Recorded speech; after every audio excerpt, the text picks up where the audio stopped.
welcome to the League of Extraordinary Atheists for Humanism, where we attempt to apply logic and reason to religion and politics. I am here with Nacha Witness behind the scenes, and my wonderful, beautiful co-host, Christy Santiago. Meow. Happy almost Halloween, everyone, and happy Friday. We have a lot to cover tonight, and I am very excited to bring some of these stories to you. I hope that this group is probably informed and has heard a little bit of all of them, but I hope that they encourage you to look further and to share this information because it is going to be a lot. And that's why the kid ears. So whenever you're thinking, oh my gosh, there's more, you can look at kid ears and they're adorable. And don't take it too seriously. And we're in this together. And Mac has a Flash hat on, so obviously he's a superhero. Yeah, duh. Duh.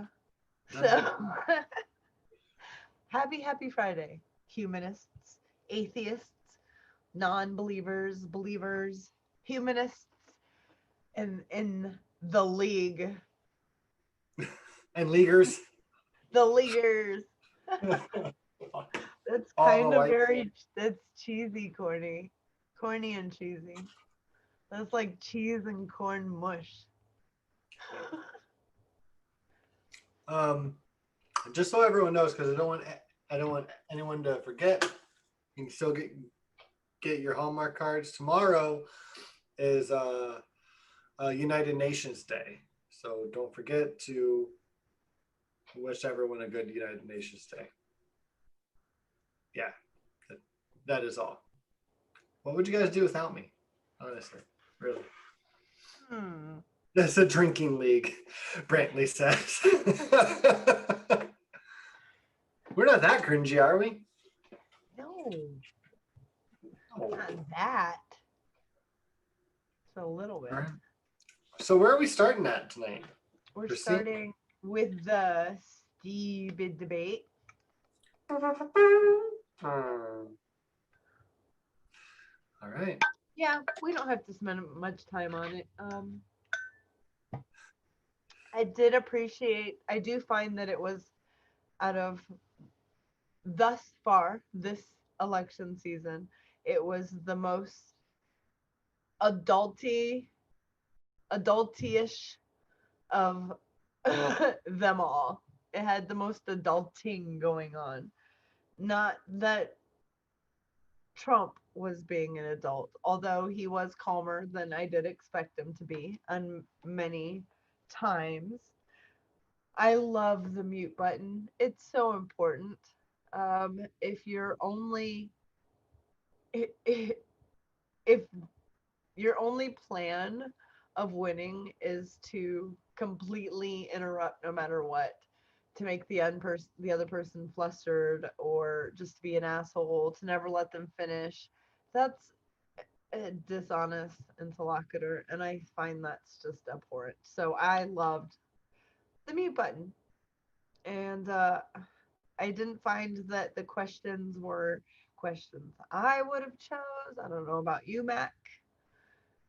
Um, I'm gonna be honest. I haven't even seen it yet.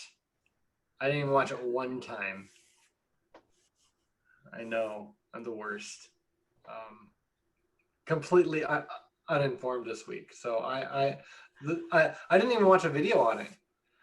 Good. Don't watch anything on it until you watch it yourself. Yeah, yeah. So, but I mean, I'm gonna watch something on now because I want to know what Christy thinks about it. Besides the mute button is great. Yes. And it is. It doesn't stop him from still attempting to keep talking, and you can hear him, but it's different. And I would have preferred all of them to have been like that. There were a few times where Biden attacked Trump from the right. And not just a little bit, but from the right. Like he said, hold my beer. Let me come way over here and show you what I got over here. A couple times he did that. And He also impressed me a couple times with uh, a few other. I don't want to ruin it for if you haven't seen it, but Oh, ruin away. he it was the most policy talk I had heard. Now, don't get me wrong. I know who Joe Biden is. I am not in any way naive about the person, the politician that is Joe Biden. However, he's done a lot of policy in his life, good, bad, or indifferent. He has. He understands how it works. Trump doesn't know how policy works, why it's written, why we have to follow rules. Why can't he just say something, sign his name on it, and it is written, you know? So um, I did like how he would steer things back to policy, and we have lost so many humans across the globe to COVID 19. We have lost so many of our brothers and sisters in this nation from COVID 19. And I know this. I don't think this. I don't hope this.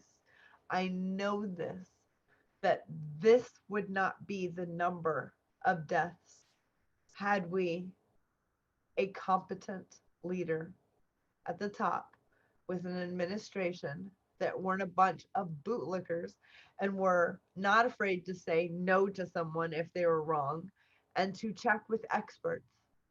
So, literally, anyone else, we would not have this many deaths. And, I don't know. I mean, you say that, but what if Mike Pence was president? well, kind of is. He's in charge of Only kind of. COVID, you know? Him and Jared Kushner in charge of COVID. Norway, sponsor me.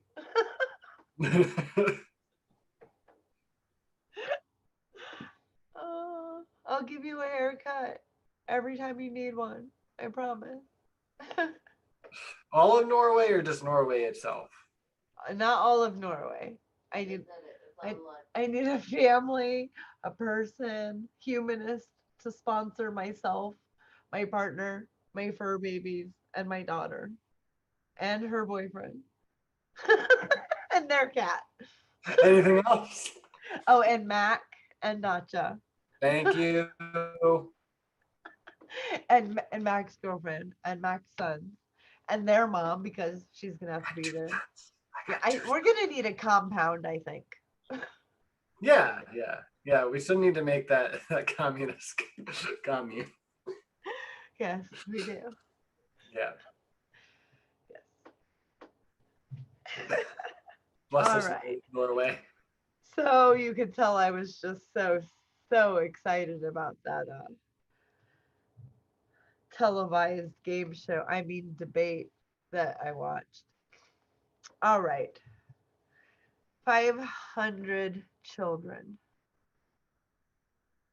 Okay. I don't like the sound of this. 500 children.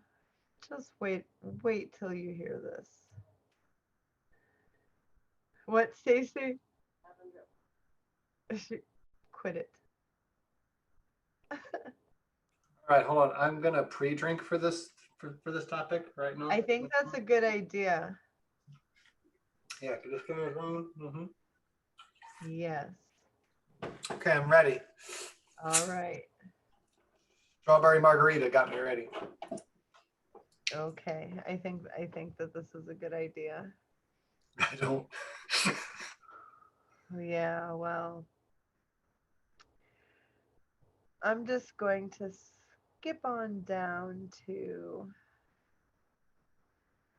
one where I know that it's just kind of going to tell us something. Just what we need, just the stuff.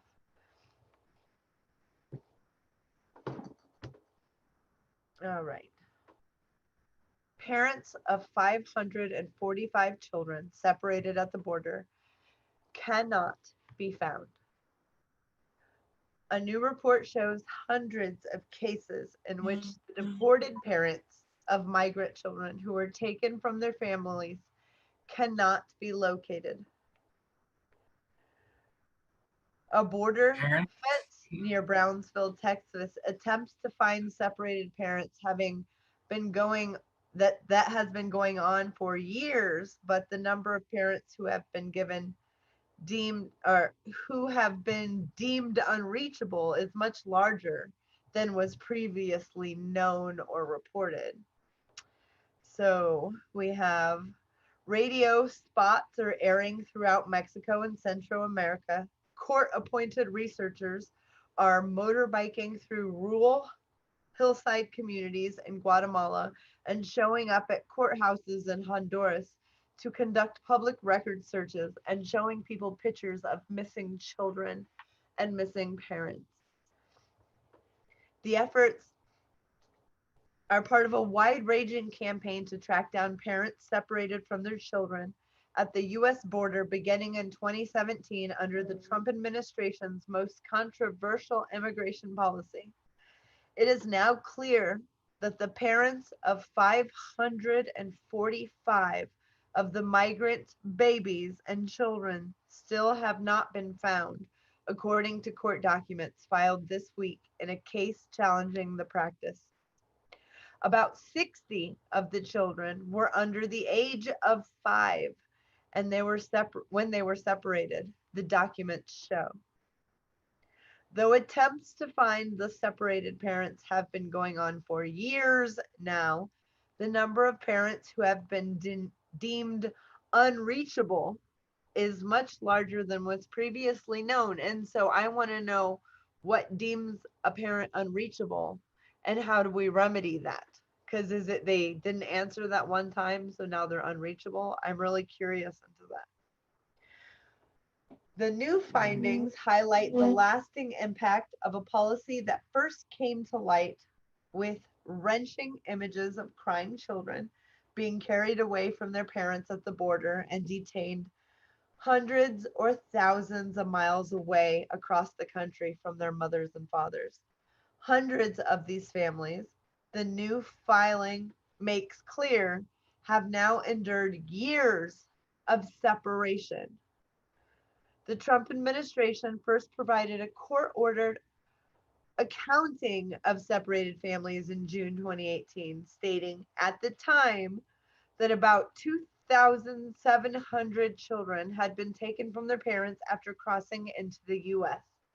After months of searching by a court-appointed steering committee, which included a private law firm and several immigrant advocacy organizations, all of whose families were eventually tracked down and offered an opportunity to be reunited. Why wouldn't they? This should just be being done anyway. No, we should have never lost them anyway. But in January 2019, a report by the Health and Human Services Department Office of Inspector General confirmed that many more children had been separated, including under a previous undisclosed pilot program conducted in El Paso between June and November 2017. Before the administration's widely publicized zero tolerance policy officially went into effect, under zero tolerance, the Trump administration directed prosecutors to file criminal charges against those who crossed the border without authorization, including parents who were then separated from their children when they were taken into custody. But some parents and children who crossed the border at legal ports of entry were separated from each other as well. Once the evidence of a larger group was revealed, the Trump administration fought for months against providing data on the additional families, arguing that it was not necessary because the children had already been released from federally overseen shelters and foster homes into the care of sponsors, who are typically relatives or family friends. The parents of the children had already been deported without them. But the court intervened in June 2019, and the government was ordered to acknowledge the extent of the additional separations.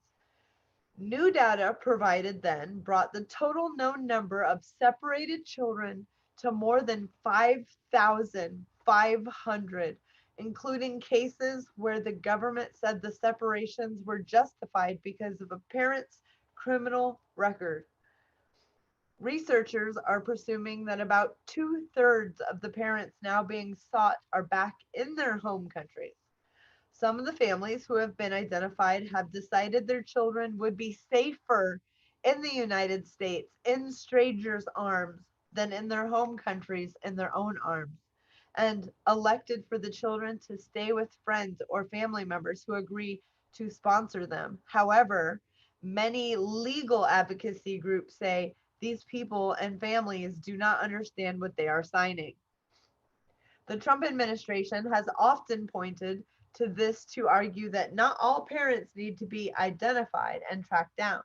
Chase Jennings, an assistant press secretary at the Department of Homeland Security, said the narrative of families searching for their children but not finding them had been dispelled by previous reunification efforts. Quote, the simple fact is this, said Mr. Jennings.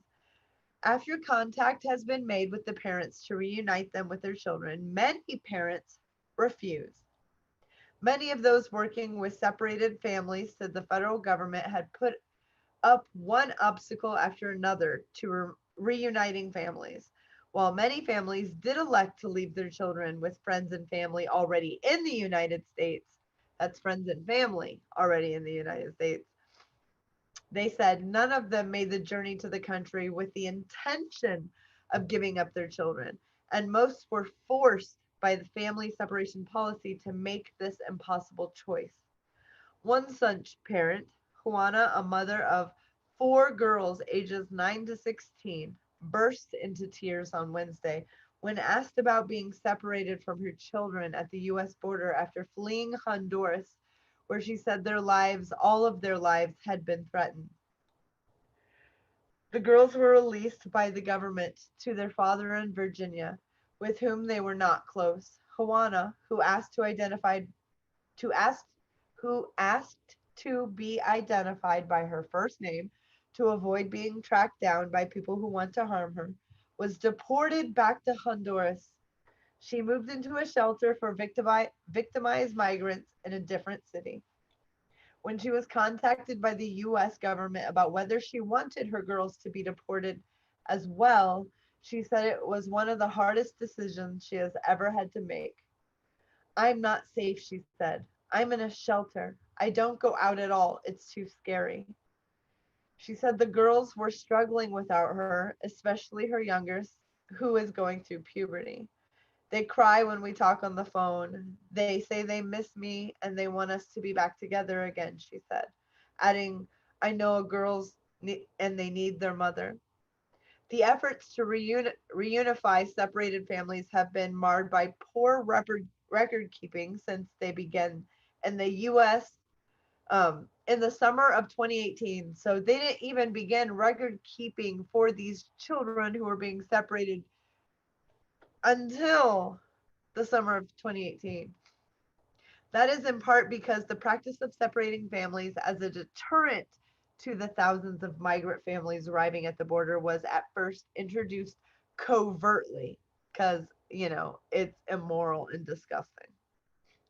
Even the federal agencies that became involved, such as the Department of Health and Human Services, which was responsible for housing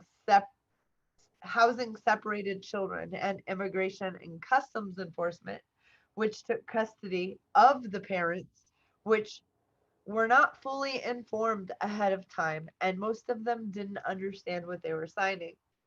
When HHS caseworkers began their efforts to track down the families of children they encountered, as is customary for any child in federal custody, they discovered that the immigration authorities had not, in many cases, kept records of who each child's parents were, or who each one of these kids were, or how to reach any family members of these children.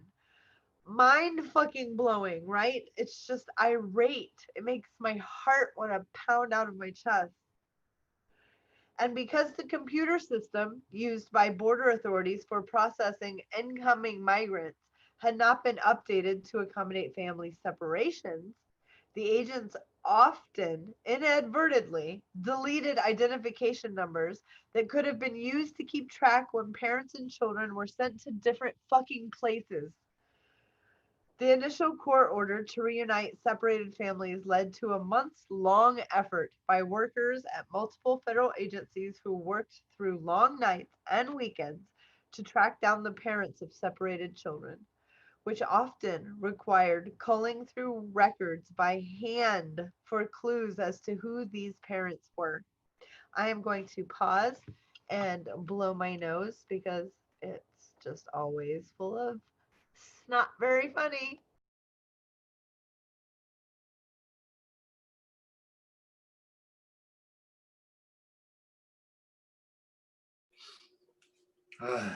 Ha! Oh, better. All right. We were both blowing our nose at the same time, for those of you who Look can't at see. that. We're snot siblings. Ha ha. Can I? When, What? when it became clear that even more children were being separated than had previously been known, the effort started all over again, but was made significantly more difficult by the amount of time that had passed between when the children were released from federal custody and when volunteer researchers began trying to find them. Now, remember, people had been deleting numbers, people weren't keeping numbers with parents or with children. They didn't know who people were, they didn't care. So now new people are coming in and they're having to do this all over again. But there's no system set up because there's no leaders. Okay, so when it became clear that even more children were separated than had previously been known, the effort started all over again, but was made significantly more difficult by the amount of time that had passed between when the children were released from federal custody and when volunteer researchers began trying to find them. By then, many of the parents had relocated or gone deeper into hiding. In some cases, members of the steering committee have had access to only names and countries of origin while trying to locate separated parents. Even after conducting public record searches to identify the cities where the families were from, they faced additional hurdles. Many of the families had fled their homes to escape violence or extortion, unintentionally withholding information from friends and neighbors. And those friends and neighbors were scared to give any information as well when gang lords run everything. That's why they fled with their family. The steering committee groups established hotlines for separated parents or people with information about them, but the effort hit another roadblock with the coronavirus pandemic, during which travel through Central American countries where most of the families live has been severely restricted, obviously. Quote, the Trump administration had no plans to keep track of the families or ever reunite them. So that's why we're in the situation we're in right now. To try to account for each family, for each heart that's broken, for each child without a family, said Nan, legal guardian of Justice in Motion, which is leading on the ground search efforts, door to door sometimes, for separated families. The And 500. can I butt in real quick? So I like I just want to say it before I forget. I just want to point out the fact that when um, a parent here in the United States, or at least in Ohio, I'm sure it's like this in any other state, when a parent loses a child here, like Amber Alert. we send out an Amber Alert, right? Had one today. Like it's a devastating thing, right? Like think of that feeling you get when you just get the fucking alert, right? I Think mean, about it being in a foreign country. yeah. Or think about it being here because we did it. Because our taxpayer money that you you contribute to this. You are a factor of these families being separated because it's your country and your money doing it. Like, you are contributing to it, and that's not just Trump. The Obama administration did this too. Previous administrations had done things like this too. Right. But like, I mean, I really want to point out the impact and how maybe you should feel about it, or liken it to something that is very, very similar to it. Right. Because it's very easily overlooked, because empathy isn't easy to extend further out of the ring of people, you know. Right. Sometimes it needs to be pointed out to you. One of my favorite civil rights activists said, knowing that it's happening and doing nothing is violence. And you're not as bad as the person picking up a stick and beating someone. But if you know that it's happening and you're not going to do anything to try to help, yeah. By us finding out that this is happening, we can't just know about it now. I can't. I know Right. Matt can't. You have children. Yeah. And I mean, there's a part of me that when I listen to things like this, or things that I disagree with our country's actions for, I personally feel, I mean, I feel bad, of course, Betrayed. and betrayed, but I don't want to feel like I've done nothing about it. I mean, as much as I just enjoy doing the show and having a good conversation with Christy every week, it's, you know, this is the little bit that I can do without stopping my whole life, and going to do something more about it. You know, like just speaking about it, you know, making it known to more people every week, and backing up Christy when she's telling about it. That's important. That's the least we should do, right? That, or post something on Facebook about something uncomfortable that our country does. But that's nothing compared to what some people do when they go to protests and they literally lay down their uh, their lives. Like I heard of someone on a train track not long ago who got hit by the train. They didn't die. I don't know what happened to them. I know they didn't die, but in protest they laid their bodies down. And some people who I heard talking about were like, well, they do, obviously it didn't work. They don't care about those people. I'm like, well, no, that's the point, right? We don't care about people as much as we do about profit. Like, whatever the protest was, if you don't stop for a human being laying their lives in front of something they're trying to Right. protect, stand for, it's really disgusting. And I'm just sitting here comfortable in my home on a Friday night mentioning it, right? That, to me, when I see what other people do, it feels kind of lame and shitty, honestly. But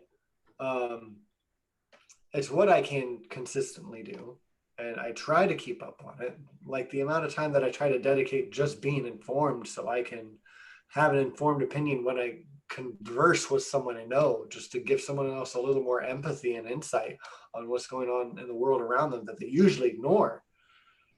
It's important. Knowing is half the battle. G.I. Joe, American hero. G.I. Jose, Family Guy. You're welcome. But what Christy and G.I. Joe says is exactly right. It is only half the battle. You can know and ignore it, and most people do.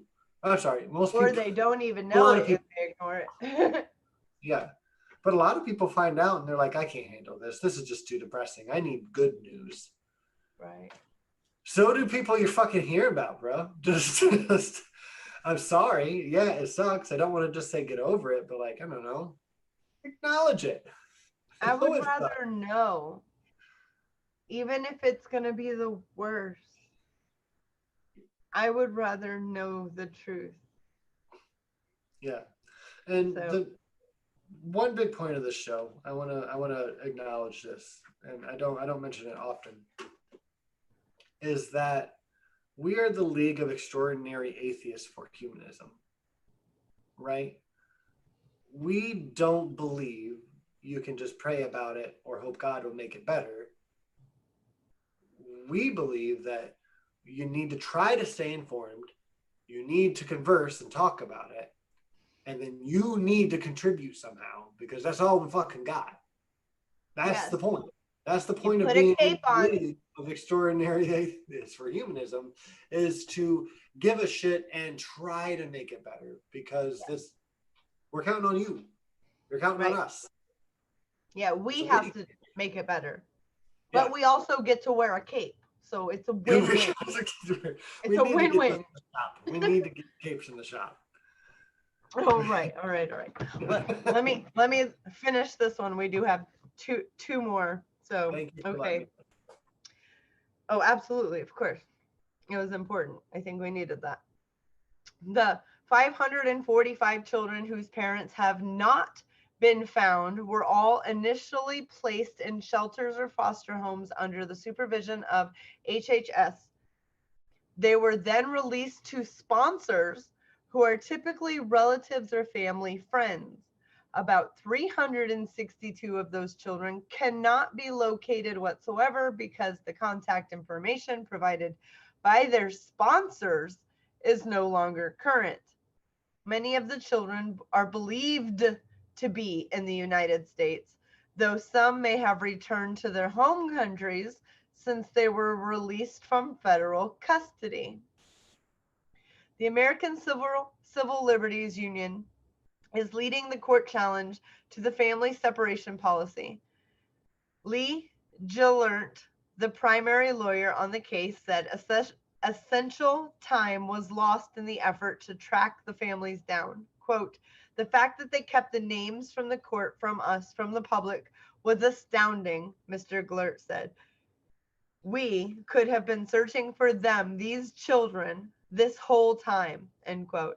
The latest findings were earlier reported by NBC News as part of a legal case over family separations in the U.S. District Court for the Southern District of California, overseen by Judge Dana Sabraw. The search efforts will continue and the government will be required to provide information about any additional families that are separated. Now, there is much, much more to this. However, I just wanted to, because I like to connect history, part of our founding documents. I want everyone to Google, um, let's see, forcible transfer of children. Right. So once you've Googled forcible transfer of children, which I just read about, all these children that were forcibly taken. So there's the first one. Let's go to the encyclopedia. For me, that's the second one. Forcible transfer of children. The forcible transfer of children of a protected group, which children are protected, is a punishable act of genocide. It originally formed part of the definition of cultural genocide. The definition was contained in a draft by the United Nations and submitted as a first step in creating a genocide convention that was adopted in 1948. The definition reads as follows: destroying the specific characteristics of a group, forced transfer of children to another human group, or forced and systematic exile of individuals representing the culture of the group, prohibit prohibit prohibit prohibition of the use of the national language they speak, even in private, intercourse or systematic destruction of books printed in their national language or of religious works of the religion they believe in, religious works, or prohibition of new publications, systematic destruction of historical or religious monuments of their diversion.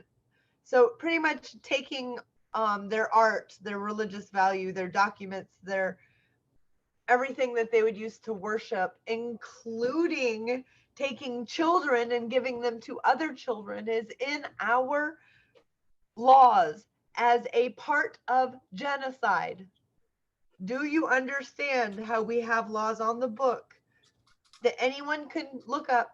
Forcible transfer of children. It's illegal. It's an act of genocide. We are doing it as the United States of America. The government has been doing it. There are so many children missing right now, more than that 500. That's just the story right now. And I want you guys to start putting these things together. And I know that sounds a little bit crazy, and maybe we got to get crazy. Of course, follow our crazy up with logic and reason and make sure that it's demonstrable. However, it's time to get a little bit crazy. If the knowledge of that being a law, obviously to me it's just like a moral duh, but it is a written law, and we have children being taken. If that doesn't piss you off so much, you're watching the wrong channel because that's wrong. It's disgusting. And we have laws. I wish I knew law. I wish I could use law against these bad guys, because the law's in there and they're doing the thing they're not supposed to do. So that's my story on the 500 children. And I would like to call on my favorite student, Mac. Hello, hi. I brought you an apple because teacher's pet. Thank you, Mac. You're welcome. You sweet little darling. So I have a video that I'm gonna put in the chat because I was gonna tell you to also Google something, but I'm like, I can Google it for you guys. I'm not doing nothing over here. This is a Godless Cranium video, and it's on the Native Americans in Canada mostly, but all of North America. And if you haven't seen it, I'm not going to explain it to you. Honestly, if you want to know what cultural genocide looks like and why it's devastating, watch this video. This is one of the best videos that Godless Cranium, I think, ever did. And it's one of the first ones that Shanna Q ever worked on with him. She did a lot of the research. So you know it's good research. But honestly, it's vile. Yeah, please do me a favor. Open it now, right now. Hit pause. Watch it after the show. It is, let me look for you. It's 13 minutes long. This show's like an hour and a half, 2 hours most of the time, right? Please add another 13 minutes. It's worth it. What you get emotionally from it, the emotional understanding, the empathy, it's important. And it's so important to this topic specifically tonight. Right. And it might help you it might help you be able to describe that to someone else who kind of sees you as like, well, you're my brother, or you're my, from someone else who isn't you. That always helps. Save this link. Save this link. I've watched a lot of videos, as you can imagine. I'm a YouTube junkie, more or less. This is really one of the best videos on YouTube I've ever seen. It's 2 years old. I've mentioned it a couple times because it's just that good. It's really good. It's a good reference to carelessness on multiple levels. So please, last time I'll ask, click that link, save it, pause it, please watch it, and comment down below after you have. Just let us know that you watched it. I'd appreciate it, and make sure you comment down below on GCs as well. Let them know that we sent you.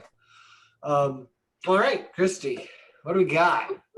What's the next exhilarating topic? Actually, we're ending on a great topic, on good news. Is this the last one? Yes, it is. Okay, so if you guys watch LEAH, then you know that I care about Bolivia, and that I was very heartbroken when they did a coup d'etat was done, and Evo had to flee, and AMLO of Mexico said, "Come here, we'll, asylum, brother, solidarity." And the MAS party was who, how we have Democratic Party, Republican. Okay, MAS was a party for socialism. It wasn't a socialist party. The way that what it means is working towards socialism.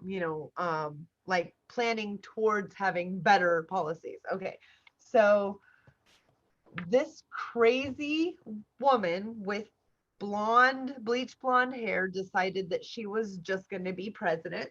She is like fucking crazy. She cuckoo for Cocoa Puffs. And she's like the Juan from Venezuela who was like, well, then I'm just going to be president. Just people just want to be and just saying they're president. Well, she covered up okay, first of all, Bolivia is over 80% indigenous, okay? This is a Bolivian story, Mr. Nacha. However, Mexico's president is involved. Many leaders are involved in helping this. Okay. Sorry, my God speaks to me. I don't know about you guys, but I actually do get to talk to mine. He does exist. So there's that. I don't know. I'll share him. He is real. He does exist. He doesn't answer prayers though. I think he says things like "fuck off." Wait, are you talking about me? Is it me? I'm talking about our Lord and Savior, not Joe Whitman. Oh yeah, him too. Yeah. We both say the same thing sometimes. I get confused. Okay, so they covered up all the indigenous artwork and flags and said that when you think of how America started, it was all indigenous, and then small colonizing groups came over, small New England, France, all these colonizing countries came over and did their own little bits. Well, that's what happened to Bolivia too, but it was France and Spain and a few other countries as well. But the ones who made it the longest were the ruling class, this very, very small, less than 1% of the population who owned most of all of the wealth of the nation, who controlled almost all of the resources of the nation. And that worked well when the US was able to make sure that the leader of such nations, made sure that America's and other countries, multinational corporations, could reap the most benefits from the resources of these countries. Well, Evo was democratically elected overwhelmingly by a landslide. He started nationalizing things. He brought 40% of his nation out of extreme poverty within a matter of a couple years. He was building all of these he was doing the FDR thing is what he was doing. And he was also indigenous. He was just a regular old person. Well, you can imagine how that could make somebody who feels that equality for all means that they lose some of their equality. They don't get that there's enough for everyone. And there were riots in the street. They were setting indigenous people, the darker they were, the worse they got treated, on fire, and this coup happened, and Evo had to flee. Well, this woman said, I'm president, and she changed everything to be evangelical. There could be no more, of okay, first of all, the indigenous spirituality of Bolivia is thousands and thousands of years older than her Christianity. So it's just, you know how I feel about all that religion. It's just ridiculous. So her whole purpose was, though, to come in and settle things down and make sure an election happened. Now, remember, I followed that story. She kept putting it off, saying, no, we can't have one. It's too dangerous. We have to keep killing all these protesters because they keep getting mad because we won't have an election. She made sure that all of the police force knew that there would be absolutely no repercussions for damaging, hurting, killing, maiming any protesters. Well, finally, an election happened, and nations and independent organizations that come in for elections came in from everywhere to do their best, unbiased judging of this election. And I'm just going to read this little tidbit that just made my whole fucking month. It said 2020, thank you. That's what I said. I was like, thank you, 2020. How Bolivia's left returned to power months after Morales was forced out. On Friday, authorities confirmed MAS candidate Luis Arce, it's ARCE, so Luis Arce, won the presidential election, overcoming the worst moment of their 25-year history. And they don't have 1, 2, 3, 4, 5. They have like 7 parties, right? So what normally happens is after the election night comes, the numbers come in, the two with the top, like the 31% and 27%, those two would have a runoff so that you would have a winner. That's what normally happens. Okay. 2 agonizing weeks had passed since Evo Morales was driven from Bolivia and the vice president's recently vacated chambers. One of the party's rising stars sat crestfallen and drained. It hurts, confessed Eva Copa, a 32-year-old Senate president from Morales. Movement Towards Socialism. That's what MAS stands for. Her voice breaking and tears filling her eyes as she pondered what some thought might prove a fatal blow to their pro-indigenous project. What has happened will leave scars. Visibly exhausted, Copa admitted the outlook was uncertain for her movement and Bolivia as a whole. The last thing the Bolivian people want is more chaos, she said. But the young senator was adamant MAS party could and would rebuild. We do not need to refound ourselves. What we're going to do is reorganize, Copa said. We have faith we'll pull through this. That faith was well placed. On Friday morning, authorities confirmed a stunning political comeback with the MAS's party's candidate, the former finance minister, underneath the guy who had to flee that they could Evo. It was his finance minister. Okay. So he won Sunday's presidential election by a thumping 26.3% margin. Hold on. His closest rival in the rerun of last October's voided ballot, the centrist ex-president Carlos Mesa, received 28.8% of the 6.48 million votes compared to the winner. The reason why there won't be a runoff, he got 55.1% of the total. There's a record for it was a record for voter turnout. 88.4% of Bolivia's population voted. And so out of those 7 parties, normally the top 2, 30 something percent, 20 something percent, those 2 have a runoff. He got 55.1%. There is no runoff. He is the president-elect. So I can, I know I don't have to read the rest of this to you guys. I will share this and put it directly into the chat so you guys can read it, enjoy. The faces are beautiful, the photos. This is history in the making. It is wonderful. Um, so happy, so happy. They deserve it.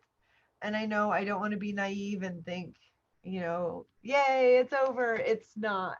It's not. That woman, she did concede.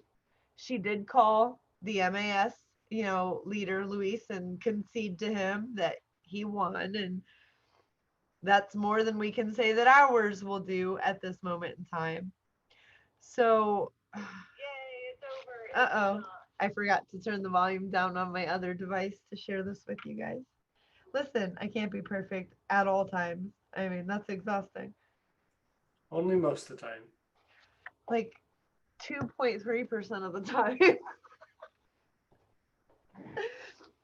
Yes. Just go Bolivia. If you don't want to read the story, go to democracynow.org and watch the video, or go to YouTube, Democracy Now, and watch the video. They speak with, it would be just like any election anywhere where they, here's the winner, how do you feel, the vice president, the campaign manager, it's just so good because nobody can say they cheated. No one can say there was fraud. No one can say anything. And it's a motherfucking landslide. And it's a record. So when they say that,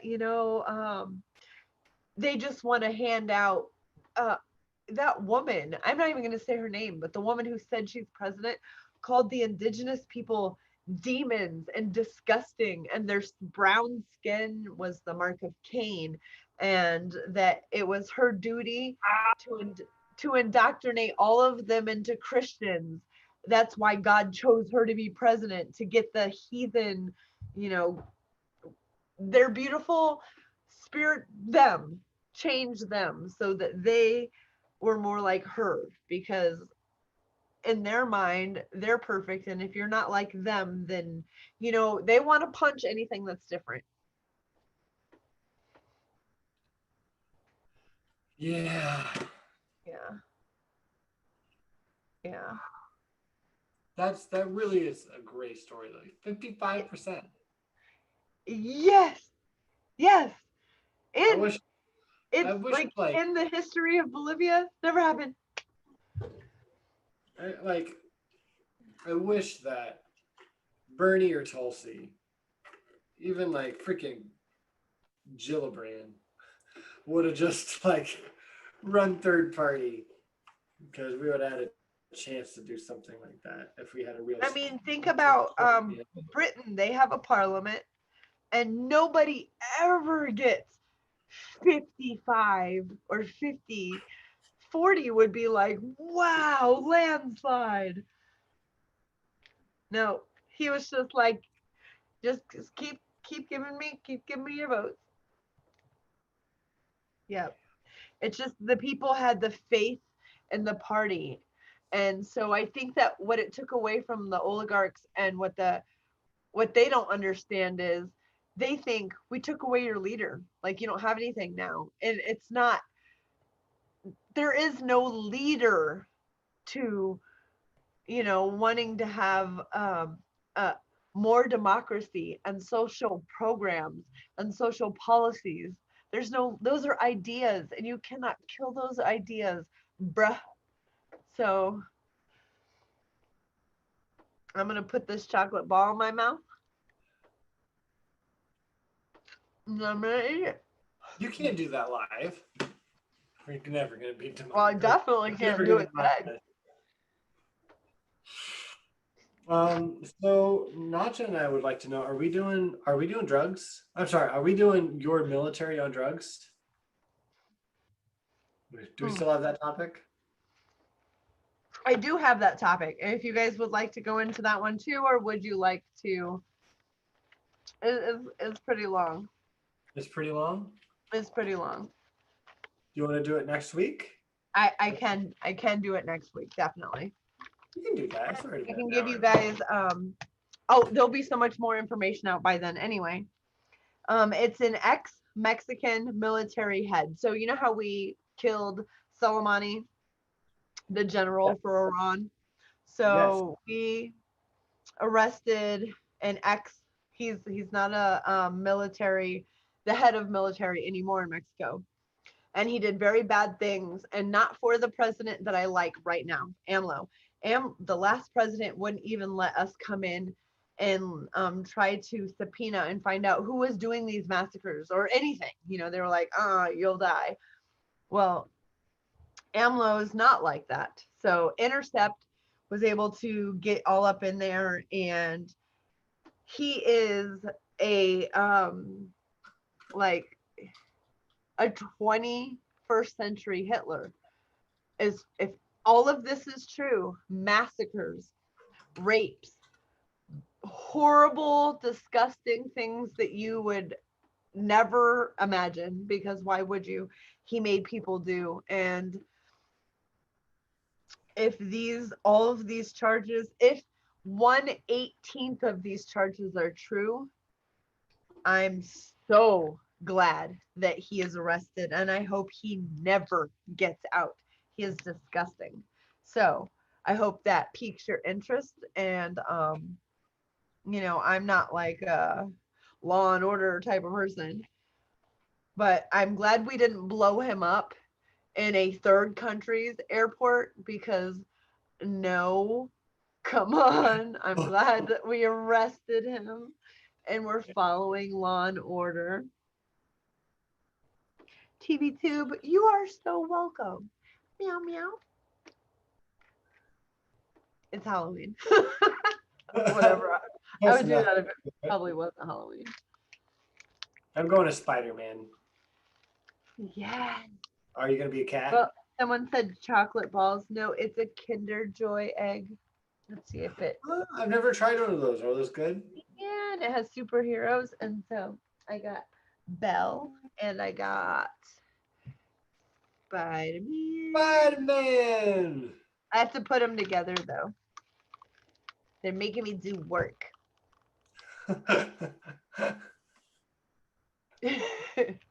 I love in our side chat, guys. It's funny. I don't think so. Period. Christy, we doing drugs?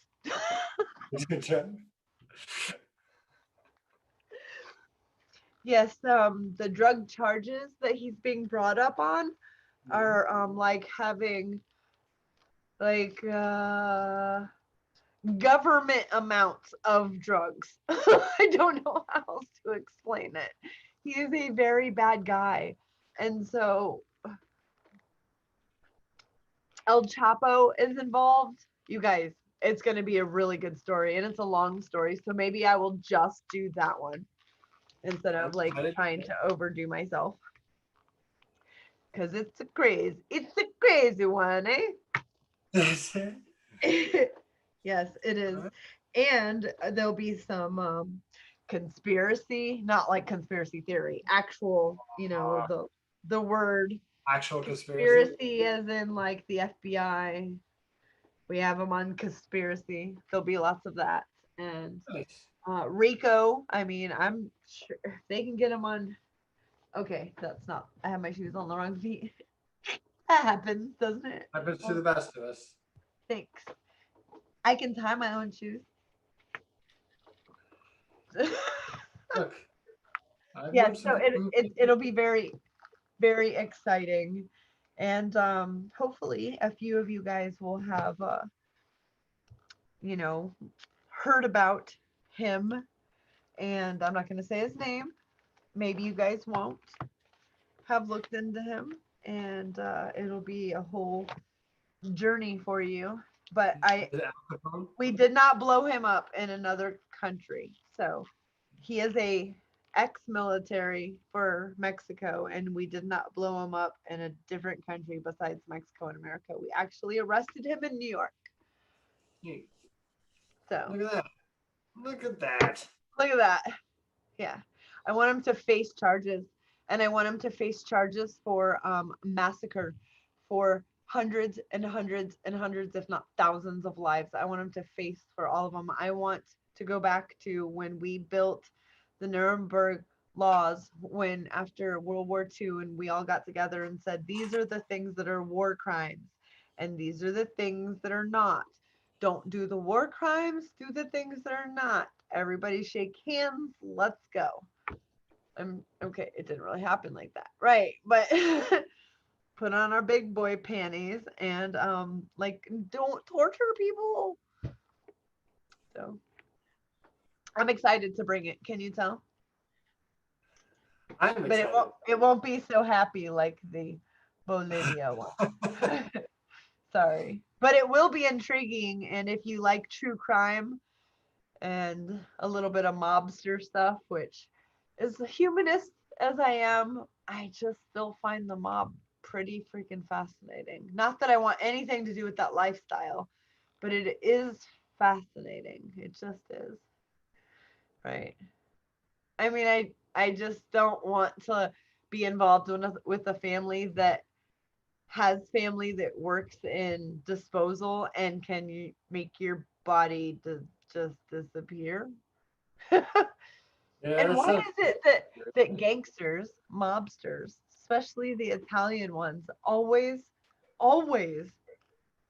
work in sanitation? Why is that? Let's not talk about it tonight. Incineration? Yeah? Yeah? Yeah. Consideration? Is that what you said?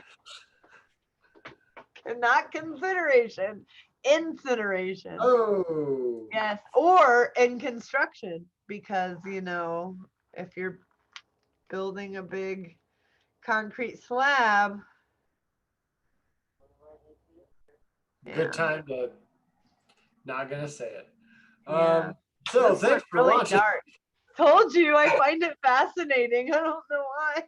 Yeah, no, it's good. It's good.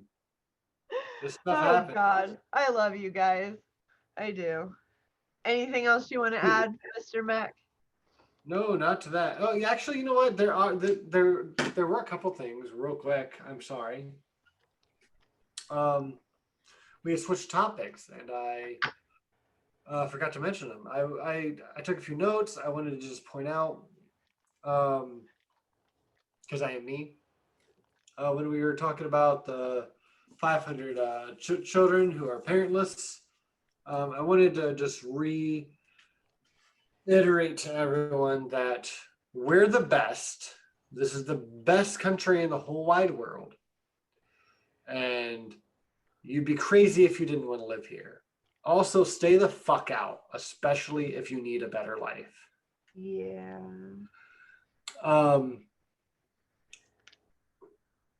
The other thing I wanted to point out is that you can't forget, or you shouldn't forget, that the Obama administration deported more immigrants than all of the previous administrations combined. Until Trump. Right. Like I said, Trump has won that. Yes. So yes. he just 400 and something %. He upped the ante. Yeah. Yep. He had big shoes to fill, and he just grew right out of them. He had big gloves to fill. He'll never fill them. He has. President Trump has really small hands, but he has very big feet.